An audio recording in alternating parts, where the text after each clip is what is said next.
Parsha 101, Haftarah 101. This week's Haftarah is for Parsha Shoftim. And following the theme of the last couple of weeks, this is Haftarah of consolation, the fourth from Tisha B'Av leading up to Rosh Hashanah.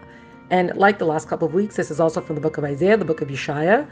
And if you look, it's the parts that are being pulled out here are not specifically in order. So, as in, if you line up the Haftarahs the last couple of weeks, we're not going the order from the book of Yeshaya. They're coming from different parts within the book of Isaiah, and part of that is that it might not be a sequential order, but it's a different kind of order, and that we're slowly building up in the consolations.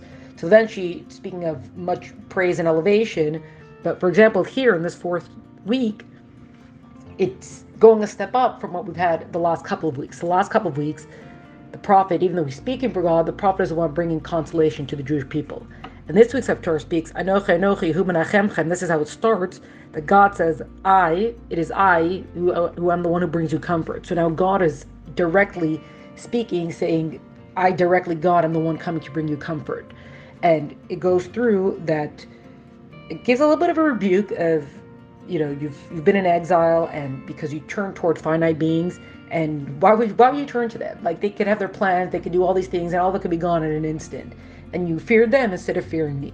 And then from there, the Torah turns and speaks about how the prophet is going to speak of awaken, awaken, Jerusalem. Shake off the dust, put on your beautiful garments.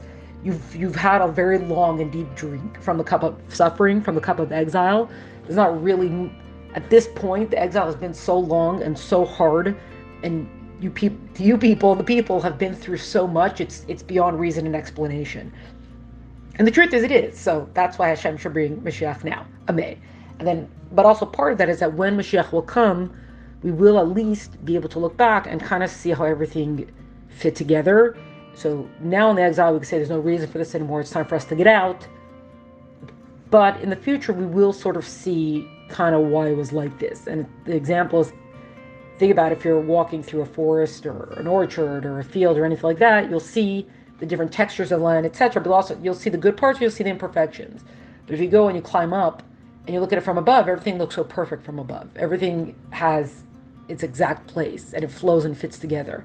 So it's kind of like God's view. Everything is so perfect from his view because it is perfect from his view. In our view, we can't necessarily see that perfection, so we see all the different bumps and we don't understand what these flaws are.